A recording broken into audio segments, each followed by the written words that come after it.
शाम 5 बजे की हर बड़ी खबर देख रहा है इंडिया मेरे साथ। नमस्कार, आपके साथ मैं हूं मलिका मल्होत्रा और आइए करते हैं खबरों के सफर की शुरुआत। हरियाणा के आईपीएस पूरन कुमार केस में एक बड़ा नाटकीय मोड़ आ गया है और ये पूरा मामला अब बुरी तरह उलझ गया है। इस वक्त की ये बड़ी खबर के साथ शुरुआत हम कर रहे हैं। इस मामले में रोहतक साइबर सेल में तैनात एक सब इंस्पेक्टर संदीप लाठर ने खुदकुशी कर ली है। रोहतक साइबर सेल में तैनात संदीप लाठर ने आत्महत्या से पहले एक वीडियो जारी किया। रोहतक के संदीप लाठर ने खुदकुशी से पहले एक वीडियो जारी कर कई सनसनीखेज खुलासे किए, बड़े आरोप लगाए। सच्चाई के लिए आहुति डाल रहा हूं, देश तब जागेगा जब सच्चाई के लिए कुर्बान हो जाऊंगा। ये तमाम बातें इस वीडियो संदेश में कही गई हैं। एडीजीपी पूरन कुमार पद पर आए तो अपने लोगों को वहां महिलाओं का भी ट्रांसफर के नाम पर यौन शोषण किया गया, इसकी जांच करवाई जाए। तो गंभीर आरोप यहां पर लगाए गए हैं। 3 पन्नों का एक सुसाइड नोट भी छोड़ा गया है। साथ ही इस वीडियो संदेश में कई बड़े आरोप लगाए गए हैं। संदीप ने कहा कि ये लोग राजा नहीं है, आज आपको सच्चाई बता रहा हूं, भ्रष्टाचार से डरकर इसने खुदकुशी की है। तो इस मामले की जांच कर रहे थे संदीप लाठर और अब उनकी आत्महत्या के बाद इस पूरे मामले में एक नया मोड़ आ गया है। संदीप लाठर का सुसाइड नोट भी हम आपको दिखा रहे हैं। सुसाइड से पहले संदीप का ये वीडियो सामने आया है जिसमें कई बड़ी बातें कही गई हैं, कई बड़े आरोप यहां पर लगाए गए हैं। महिलाओं के साथ यौन शोषण के आरोप की भी बात कही गई है और कहा है कि इस मामले की पूरी जांच होनी चाहिए। संदीप ने साथ ही ये भी कहा कि ये लोग राजा नहीं है, आज आपको सच्चाई बता रहा हूं, भ्रष्टाचार से डरकर इसने खुदकुशी की है।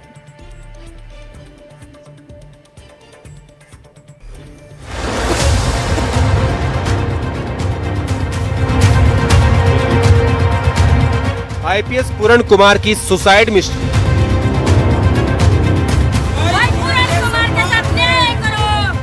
आईपीएस पूरन की आत्महत्या के बाद एक और सुसाइड। और आज ये देश जब जागेगा जब हम सच्चाई की राह पर कुर्बान होंगे। साइबर सेल में तैनात एएसआई ने खुद को मारी गोली। और आज ये देश जब हरियाणा के रोहतक में साइबर सेल में तैनात एक एएसआई ने खुद को गोली मारकर आत्महत्या कर ली। पुलिस को घटनास्थल से 3 पन्नों का सुसाइड नोट और एक वीडियो मैसेज मिला। वीडियो संदेश में संदीप लाठर ने आईपीएस 5 पूरन पर गंभीर आरोप लगाए हैं। भाइयों, मैं संदीप कुमार आपको एक सच्चाई से अवगत कराना चाहता हूँ और सच्चाई की कीमत बहुत बड़ी होती है।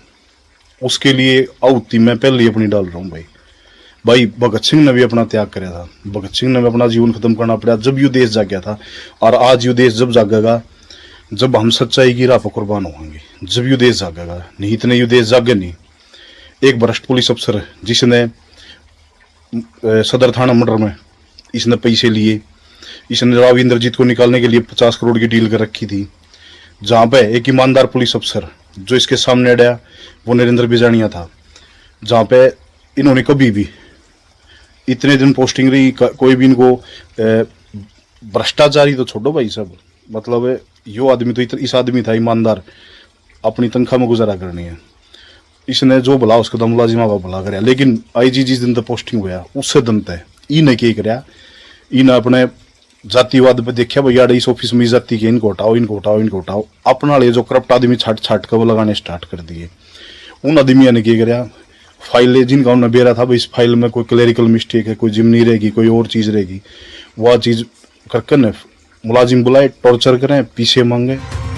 इन आरोपों के सामने आने के बाद कई गंभीर सवाल भी उठने लगे हैं, क्योंकि सुसाइड से पहले संदीप लाठर ने कई बड़े खुलासों के साथ कई गंभीर आरोप आईपीएस पूरन पर लगाए गए। महिला पुलिस कर्मियों का भी ट्रांसफर के नाम पे यौन शोषण हुआ वहाँ पे। इनकी जब सीडीआर आईपीडीआर चेक करी जाओगी आपको कन्फर्म हो जाएगा। मेरी बातों में सच्चाई है, बिल्कुल सच्चाई है मेरी बातों में, मैं झूठ नहीं बोल रहा किसी बात पे भी। इन्होंने वहाँ पे ऐसा कारम मचा दिया। अरे इस कोई मुलाजिम जंदा किसी तक भाई यह चीज़ कोई अर्ज मर्ज के लिए जंदा नहीं भाई, बाहर सुशील खड़ा पीछे दे भाई, पीछे दे भाई। अरे खसमो, थम न्याय की कुर्सी बैठे हो, थम क्या के पीछे मांगो भाई। एक आदमी पहले व्यापारी वर्ग एक बनिया है, बेचारा परेशान है वो, उसने पहले गुंडे जान तो मार की धमकी दे रहे हैं, उससे न बुला के नर थामो टॉर्चर करने लग रहे हो भाई। के हंगा बता रहा भाई, या कुर्सी मिल रही है या जहाँ तो मिल रही है, होगी बेतरी इसी गाड़ी आई है होगा इसका साड़ा बह मिल ले भाई, हो गए भाई आयोग में। ये इस दुनिया में सबसे ठंडे राज्य हैं क्या ये अड़े? ये राज्य नहीं है भाई, जनता राजा होती है, न्याय जनता करती है हमेशा। और आज मैं आपको सच्चाई बता रहा हूँ, आपको सच्चाई से रूबरू करवा रहा हूँ। और आज सुसाइड नोट के मुताबिक संदीप लाठर ने खुलासा किया है कि आईपीएस ने गिरफ्तारी के डर से आत्महत्या की। इसके अलावा संदीप लाठर ने यह भी लिखा है कि पूरन कुमार ने जातिवाद का सहारा लेकर पूरे पुलिस सिस्टम को हाईजैक किया था और मैं अपनी शहादत देकर जांच की मांग कर रहा हूं। आईपीएस वाई पूरन कुमार पर गंभीर आरोप। एएसआई ने लिखा, पूरन कुमार के खिलाफ बहुत से सबूत, गिरफ्तारी के डर से आईपीएस ने किया सुसाइड। पूरन कुमार ने जातिवाद का लिया सहारा, जातिवाद के सहारे सिस्टम को हाईजैक किया, अपनी शहादत देकर जांच की मांग कर रहा हूं। बहरहाल एएसआई संदीप लाठर के सुसाइड केस की पुलिस टीम ने जांच शुरू कर दी और मौके से जो भी सबूत मिले हैं उनकी भी एफएसएल लैब में जांच कराई जाएगी। लेकिन इतना जरूर साफ हो गया है कि आईपीएस पूरन कुमार सुसाइड केस की गुत्थी जल्द सुलझने वाली नहीं। Bureau report, NDTV India. और दूसरी तरफ आईपीएस अधिकारी पूरन सिंह की मौत का मामला गर्माता ही जा रहा है। 7 दिन बाद भी पोस्टमार्टम नहीं हो पाया है। वहीं चंडीगढ़ पुलिस ने पूरन कुमार की पत्नी से उनका लैपटॉप मांगा है। पुलिस को लगता है कि मौत से जुड़े सबूत इस लैपटॉप से मिल सकते हैं, लेकिन उनकी पत्नी ने अभी तक पुलिस को लैपटॉप नहीं दिया।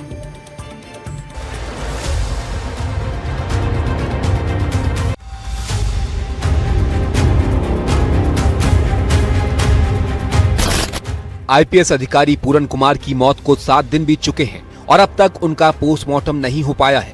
परिवार डीजीपी की गिरफ्तारी पर अड़ा है।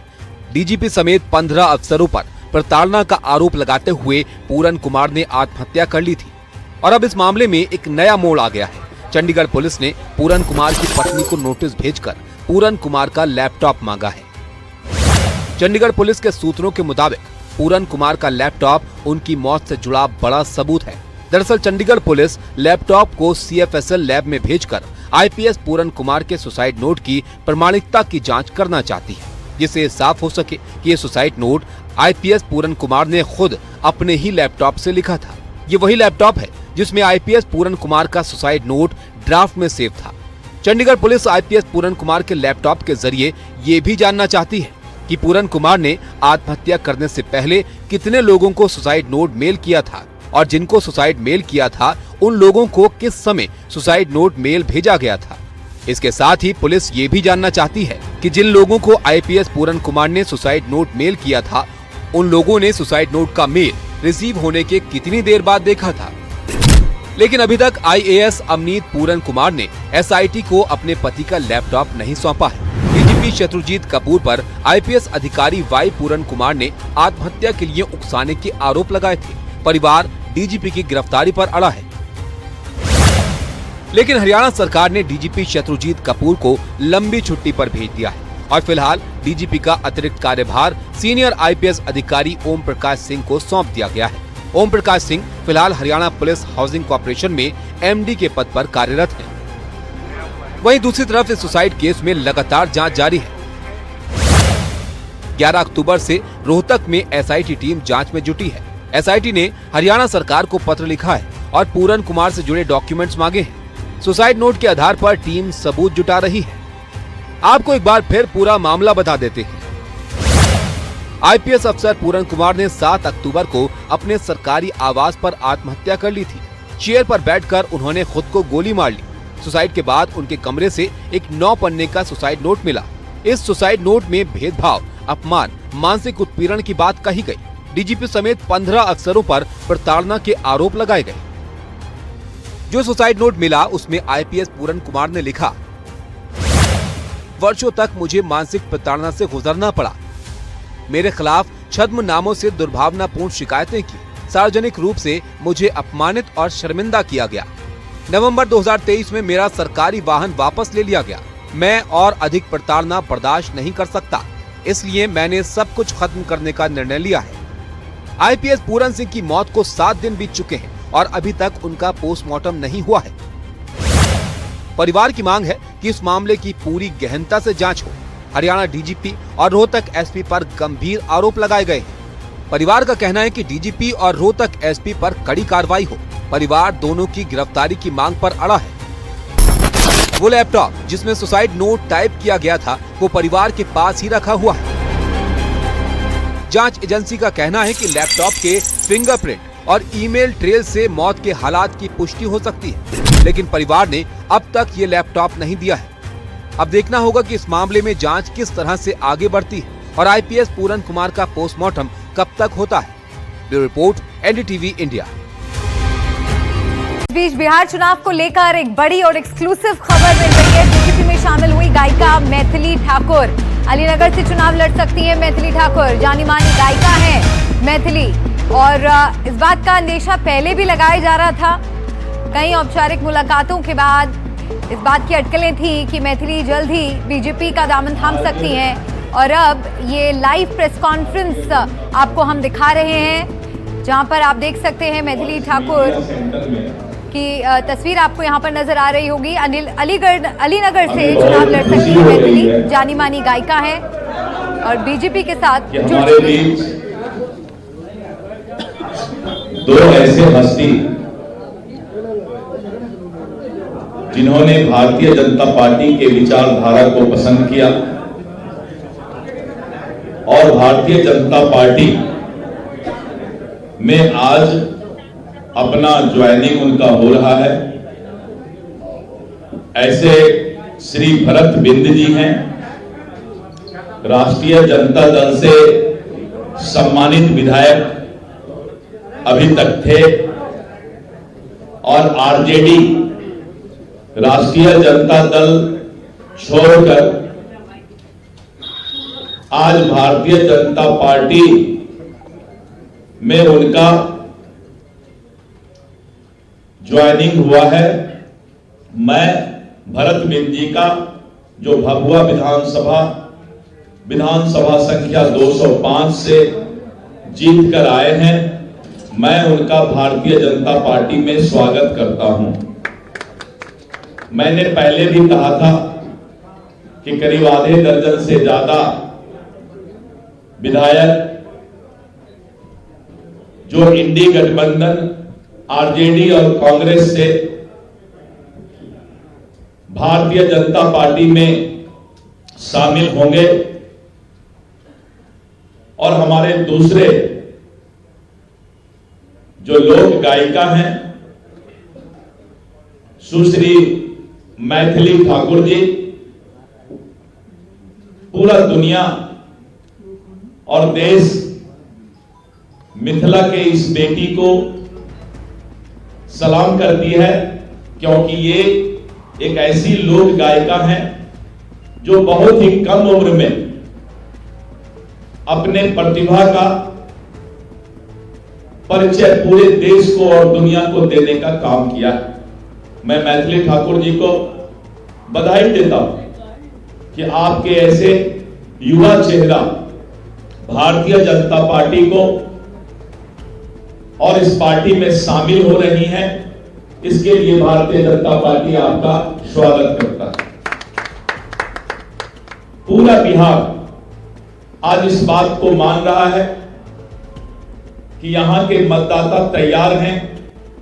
जिस तरह से भारतीय जनता पार्टी ने और एनडीए गठबंधन की सरकार ने दुनिया के लोकप्रिय नेता और भारत के यशस्वी प्रधानमंत्री श्री नरेंद्र मोदी जी और बिहार के लोकप्रिय मुख्यमंत्री श्री नीतीश कुमार जी के नेतृत्व में बिहार आगे बढ़ रहा है, बिहार विकसित हो रहा है और मतदाता इस बात का मन बना चुकी है कि हम फिर से बिहार में 2/3 से भी ज्यादा बहुमत से एनडीए की सरकार बनाने जा रही है। और विपक्ष के पास कोई मुद्दा नहीं, विपक्ष विकास पर कोई बात नहीं कर सकती। और आप देख रहे थे कल से कि उनको लग रहा है कि एनडीए गठबंधन ने सबसे पहले सीट शेयरिंग की घोषणा कर दी। पांचों दल ने मिलकर सौहार्दपूर्ण वातावरण में अपनी चट्टानी एकता को दिखाते हुए और सीटों की संख्या निर्धारित सीट शेयरिंग का घोषणा किया। और आज आपने देखा कि हमने उम्मीदवारों की भी घोषणा शुरू कर दी है।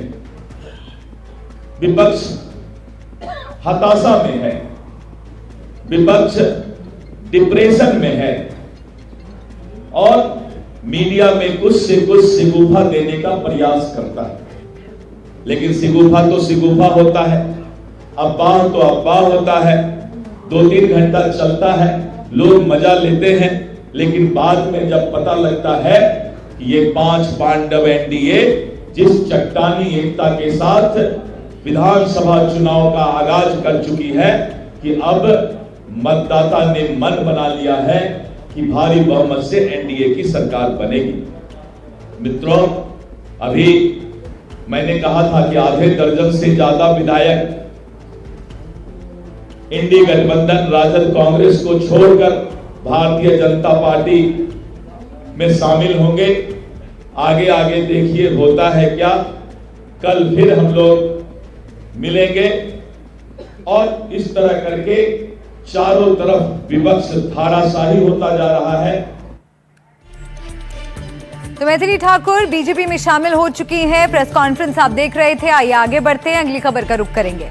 हथियारों के इंटरनेशनल तस्कर सलीम पिस्टल की पहली तस्वीरें सामने आई हैं। एनडीटीवी के पास ये एक्सक्लूसिव तस्वीरें हैं, उसके साथ उसकी कहानियां भी आ रही हैं जो चौंकाने वाली हैं। वो 500 से ज्यादा पिस्तौलें भारत में तस्करी के जरिए पहुंचा चुका है।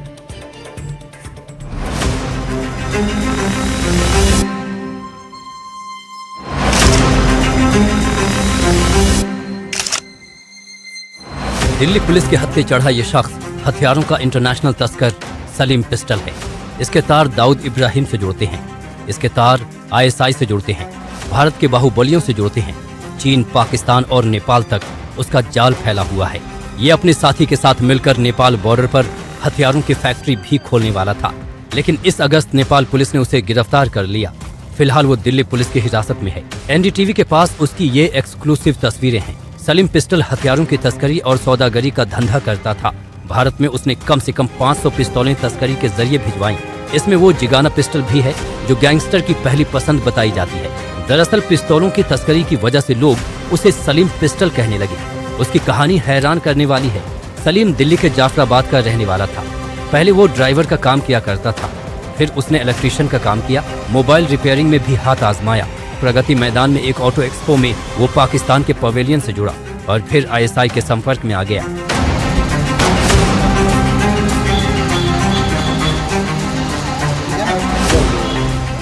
यहाँ से शुरू हुआ उसके अवैध कारोबार का सिलसिला। नकली नोटों से शुरुआत हुई और फिर हथियारों का धंधा चल पड़ा। फिर तो वो डॉन दाऊद इब्राहिम का भी मोहरा बन गया। उसके साथ हथियार तस्करी में शामिल रहा शारिक साठा फिलहाल दुबई में रह रहा है। पुलिस ने उसके खिलाफ लुकआउट सर्कुलर जारी किया हुआ है। सलीम पिस्टल और शारिक साठा मिलकर भारत नेपाल में अवैध हथियारों की एक बड़ी फैक्ट्री खोलने वाले थे, लेकिन उससे पहले ही सलीम गिरफ्तार हो गया। वैसे सलीम और उसके गैंग की करतूतें धीरे धीरे सामने आ रही हैं। सलीम बड़े बड़े गैंग्स को हथियार सप्लाई करता रहा है। इसमें हाशिम बाबा, लॉरेंस बिश्नोई जैसे देश के बड़े बड़े गैंगस्टर शामिल हैं। यूपी के एक बाहुबली को वो तस्करी से M5 राइफल तक पहुंचा चुका है। M5 राइफल बुलेट प्रूफ गाड़ी तक को उड़ा सकती है। सलीम के हथियारों की तस्करी का खेल भी अनूठे ढंग से चलता था, जिसमें परिवार शामिल था। सलीम पाकिस्तान में रहने वाले अपने जीजा अजीमुद्दीन के साथ मिलकर पाकिस्तान से वेल्डिंग मशीन के अंदर पिस्टल छिपाकर मंगवाता था। ये पैकेट एयर कार्गो से कराची, बैंकॉक, काठमांडू रूट से आते थे। वहां से वीरगंज नेपाल में साइकिल चालकों के जरिए पिस्टलें रक्सौल तक लाई जाती थीं। रक्सौल से सलीम दिल्ली बस या टैक्सी से पहुंचता था और हथियारों की सप्लाई करता था। उसने कुल लगभग 500 पिस्टलें भारत में बेची। सन 2016 से 2018 के बीच सलीम ने इस धंधे को और बड़ा किया। वो पाकिस्तान के ओरिएंट गन हाउस से PX3 और स्टार पिस्टलें मंगवाता था। उसका साथी सलीम शारिक साठा भी कम खतरनाक नहीं है। उस पर संभल के हिंसा की साजिश रचने का आरोप भी है। शारिक साठा संभल के दीपा सराय इलाके का है। उसके खिलाफ 50 से ज्यादा केस दर्ज हैं। 2020 में नकली पासपोर्ट में दुबई भाग गया। उस पर हिंसा के लिए हथियार कारतूस देने के आरोप हैं। संभल हिंसा में पाक, अमेरिका, चेक गणराज्य में बने हथियार बरामद हुए थे। पुलिस के मुताबिक उसने दुबई में बैठकर स्थानीय गैंग्स के जरिए हिंसा भड़काई। उसके गैंग के गुलाम अफरोज पहले ही गिरफ्तार हो चुके हैं। पुलिस ने उसकी 2 करोड़ 31 लाख की संपत्तियां भी जब्त की हैं। शारिक साठा का नेटवर्क दिल्ली NCR से गाड़ियां चुराकर उत्तर पूर्वी राज्यों तक भेजता था। उस पर अब तक 300 से ज्यादा गाड़ियां चोरी करवाने का आरोप है। दिल्ली पुलिस ने उसके खिलाफ लुकआउट सर्कुलर जारी कर रखा है। तो सलीम अब दिल्ली पुलिस की गिरफ्त में है, जबकि शारिक दुबई में बैठा हुआ है। दिल्ली पुलिस के लिए असली चुनौती उसे वापस लाने और इस पूरे अवैध कारोबार का सार खोज निकालने की है। देख रहा है इंडिया में खबरें और भी हैं, आप बने रहिए हमारे साथ। फौरन लौटेंगे एक छोटे से ब्रेक के बाद।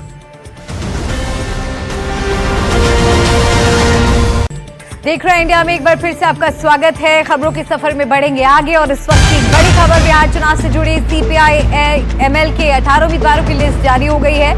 तरारी से सीपीआई एमएल से मदन सिंह चंद्रवंशी को टिकट दिया गया है। आरा से कयामुद्दीन अंसारी को टिकट दिया गया है। अरवल से महानंद सिंह को, झिरादेई से अमरजीत कुशवाहा को टिकट दिया गया है। पालीगंज से संदीप सौरभ को टिकट मिला है, तो काराकाट से अरुण सिंह को उम्मीदवार बनाया गया है।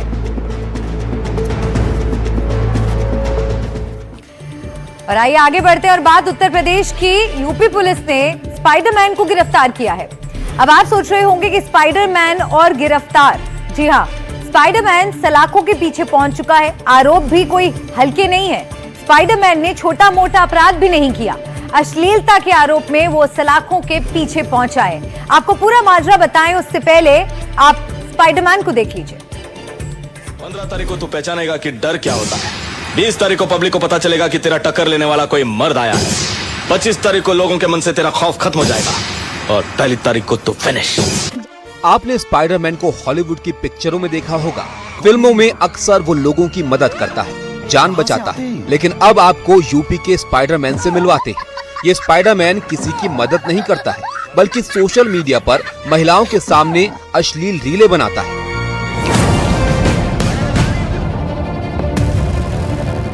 ये तस्वीरें उत्तर प्रदेश के देवबंद की है, जिसको फतवों की नगरी भी कहा जाता है।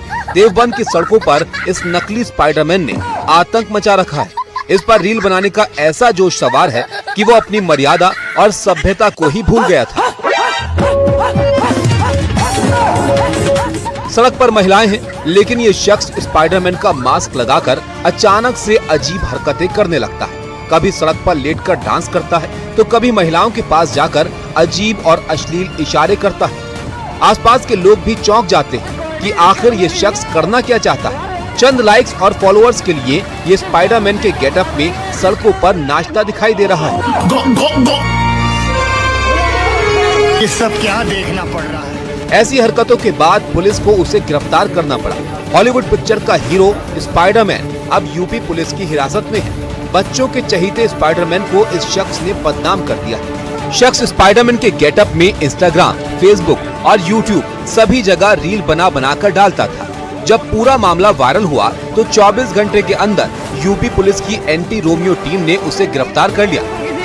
आपको दिखाने के लिए स्पाइडरमैन आ गया। कौन है ये लोग? आपको बता दें कि वीडियो में जो शख्स स्पाइडरमैन बना हुआ है उसका नाम है बंटी, और वो खुद को वायरल करने के चक्कर में न सिर्फ मर्यादा भूल गया, बल्कि अश्लील रील बनाकर सोशल मीडिया पर अपलोड करने लगा। पुलिस के मुताबिक बंटी स्पाइडरमैन का मुखौटा लगाकर राह चलती महिलाओं के साथ अश्लील हरकतें करते हुए रील बनाने लगा। वो कभी महिलाओं पर अश्लील कमेंट करता और कभी बिना उनकी इजाजत के उनके साथ रील बनाकर सोशल मीडिया पर पोस्ट कर देता। बंटी की हरकतों से आसपास की महिलाएं और युवतियां तंग आ चुकी थी, जिसकी शिकायत एंटी रोमियो टीम को की गई। रविवार की देर शाम एंटी रोमियो टीम ने गांव बहादुरपुर में महिलाओं पर कमेंट्स करते और रील बनाते बंटी को रंगे हाथों पकड़ लिया।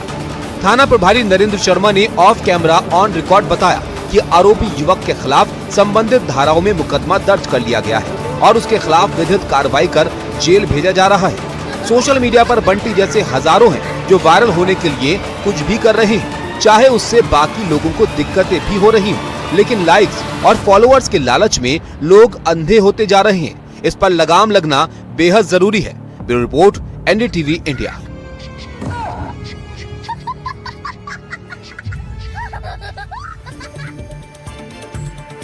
दिवाली के समय में बाजार में मिठाइयों की डिमांड बहुत बढ़ जाती है और जब डिमांड बढ़ती है तो दुकानदार मौके का फायदा उठाकर मिलावटखोरी शुरू कर देते हैं। एनडीटीवी की टीम आपको आज मिलावटखोरों से सावधान करने वाली है। चाहे मावा हो या पनीर, असली और नकली में फर्क पता करना जरूरी हो गया है। दिवाली को लेकर मार्केट में रौनक बढ़ गई है। इस दौरान मिठाइयों की बिक्री भी ज्यादा होती है। न सिर्फ मिठाई बल्कि पनीर, मावा, घी और छेना भी धड़ल्ले से बिकता है। लेकिन क्या आप जो मिठाई खरीद रहे हैं वो सही है या उसमें कुछ मिलावट है? एनडीटीवी पर आज हम जानेंगे कि कैसे नकली और असली में फर्क पता करें। सर ये कुछ सामान है, एक बार हम दिखा देते हैं कि ये पनीर है। ये पनीर आपको दिख रहा है, 2 टाइप का पनीर, ये 2 टाइप के मावे हैं और ये 2 टाइप के रसगुल्ले हैं।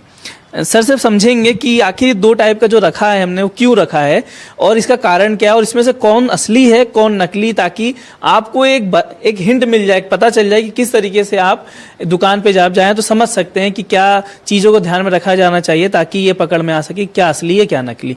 सर अब अमूमन तो आप और हम जब भी जाते हैं तो पनीर मांगते तो आदमी पनीर दे देता है, हमें तो पता ही नहीं होता कि पनीर सही है कि नहीं। तो टेस्ट करने के बाद जब रात को खाता आदमी, जब बनने के बाद कहता नहीं लग रहा कुछ सही नहीं है या घी ठीक नहीं है, या जब मावा है तो मावा घी नहीं, पहचाने कैसे सर? उससे पहले कुछ चीज़ें तो आपको देख कर भी चीज़ें समझ आ जाएगी। जैसे आप पनीर को जैसे ऐसा ब्रेक करेंगे तो जो पनीर अगर आपका अडल्ट्रेटेड है, मतलब उसमें कोई तरह की मिलावट है, तो ज़्यादा बिखर जाएगा ऐसा, मतलब वो ऐसे जैसे हम इसको इस तरह से तोड़ पा रहे हैं तो ये थोड़ा एक दूसरे से चिपक पा रहा है, तो ये पनीर ठीक लग रहा है। दूसरा, पनीर के अंदर थोड़ा सा आप स्मेल से भी देख सकते हैं, है ना, कि आपको कोई डिफरेंट तरह की स्मेल आ रही है। इसके अलावा कलर से भी, कि पनीर का कलर एकदम वाइट होगा, ऑफ वाइट नहीं होगा, है ना। तो ये कुछ चीजें तो आप ऐसा करके देख सकते हैं।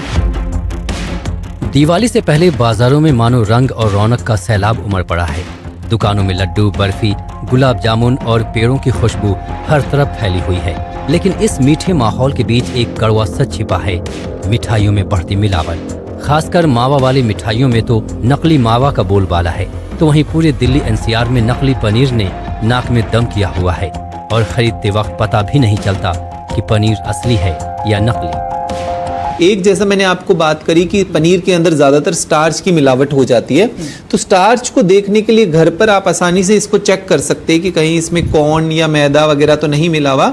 तो उसके लिए सिंपल सा, जैसा FSSAI ने भी रिकमेंड करा है कि उसके लिए स्टार्च टेस्ट आपका करते हैं, आयोडीन टेस्ट। तो जो आयोडीन है ये आपको बहुत ईजीली मिल जाता है मार्केट के अंदर, मतलब वो आयोडीन आप ले सकते हैं कहीं से भी। एक छोटी इसकी बॉटल आती है अप्रॉक्सीमेटली 100 रुपीज़ की, वो आप घर पे रख सकते हैं क्योंकि उससे कई तरह के टेस्ट हो जाते हैं। तो आयोडीन टेस्ट से सिर्फ ये पता लगता है कि कहीं आपके पनीर के अंदर स्टार्च तो नहीं मिला हुआ। तो इस तरह से आप कटोरी वगैरह कहीं पर भी आप इस तरह से पनीर का सैंपल लीजिए और उसके ऊपर आप थोड़ा आयोडीन डालेंगे, आयोडीन की कुछ बूंदे, तो इसमें इस तरह से देखिए इसका कलर जैसा ये येलो कलर का होता है, हल्का सा ऑरेंज कलर का आयोडीन का, तो ये कलर अगर बदले ना ये ठीक है, तो इसका मतलब इसमें स्टार्च की मिलावट नहीं है। तो इस त्योहार के मौसम में आप कुछ भी खरीदें, ये जरूर निश्चित करें कि वो अच्छी दुकान से खरीदा हुआ सामान हो और सस्ते के पीछे बिल्कुल भी न भागे। Bureau report, NDTV India. Kanpur में हुए ब्लास्ट के बाद अब दिल्ली से लेकर यूपी के कई शहरों में प्रशासन अवैध पटाखों पर सख्ती कर रहा है। गाजियाबाद में कुछ दिन पहले 6 करोड़ के पटाखे जब्त किए गए थे, तो वहीं अब मुजफ्फरनगर में NDTV की खबर का असर दिखा है। पुलिस ने यहां भी अवैध पटाखों का जखीरा पकड़ा है।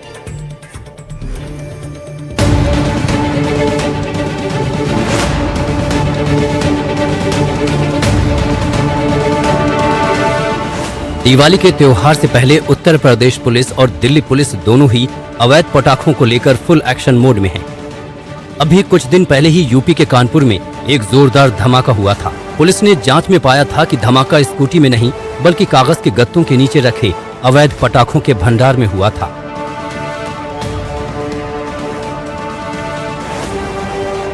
अब यूपी से लेकर दिल्ली तक पुलिस अवैध पटाखों पर कड़ी नजर रख रही है। जगह जगह छापेमारी हो रही है। दिल्ली, गाजियाबाद, कानपुर, मुजफ्फरनगर सब जगह अवैध पटाखे पकड़े जा रहे हैं। अभी कुछ दिन पहले NDTV ने खबर दिखाई थी कि कैसे यूपी के मुजफ्फरनगर में खुलेआम अवैध पटाखे बिक रहे थे। ऐसा लग रहा था कि पुलिस प्रशासन किसी भी तरह की सख्ती करने के विचार में नहीं है, लेकिन अब NDTV की खबर का असर हुआ है।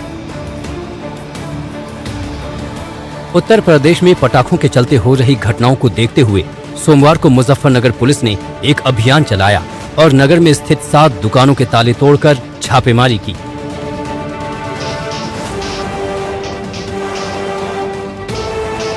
जहां से पुलिस ने तकरीबन 1 करोड़ रुपए के अवैध पटाखे बरामद किए हैं।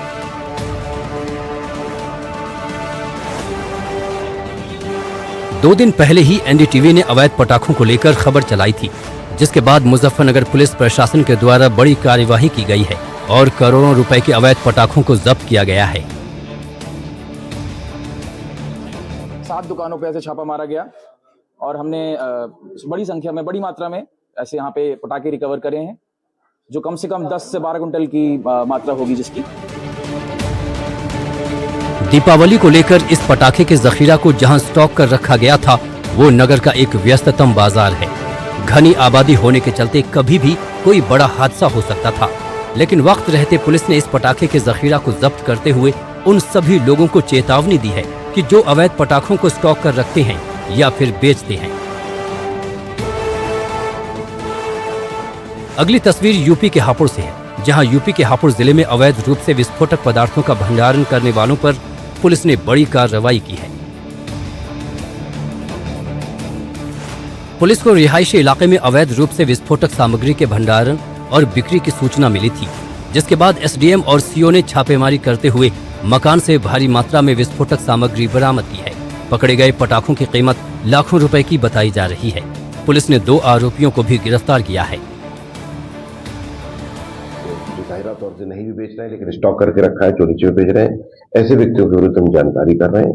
उसी क्रम में ये बड़ी कार्रवाई हुई है थाना पिलापुआ क्षेत्र में। यूपी के जालौन में भी अवैध पटाखों के खिलाफ पुलिस का अभियान जारी है। इलाके के बड़े बाजार में एक बंद दुकान से अवैध पटाखे बरामद हुए हैं। पुलिस ने बताया कि यहाँ पर अवैध रूप से पटाखों का भंडारण हो रहा था। मौके से 5 बोरी व 5 गत्ते पटाखे मिले हैं। दिवाली से पहले बड़े शहर हों या फिर छोटे, सभी जगह अब पुलिस धीरे धीरे सख्ती दिखा रही है। पिछले 3 से 4 दिनों में अवैध पटाखों की जब्ती बढ़ती जा रही है। इनमें से कई तो ऐसे इलाकों में बिक रहे थे जहां बड़ा हादसा भी हो सकता था। उम्मीद है प्रशासन की सख्ती से कोई ऐसा हादसा नहीं होगा। Bureau report, NDTV India. देख रहा है इंडिया में वक्त एक ब्रेक का है। खबरें लगातार जारी हैं, आप कहीं मत जाइए, बने रहिए हमारे साथ, जल्द लौटेंगे।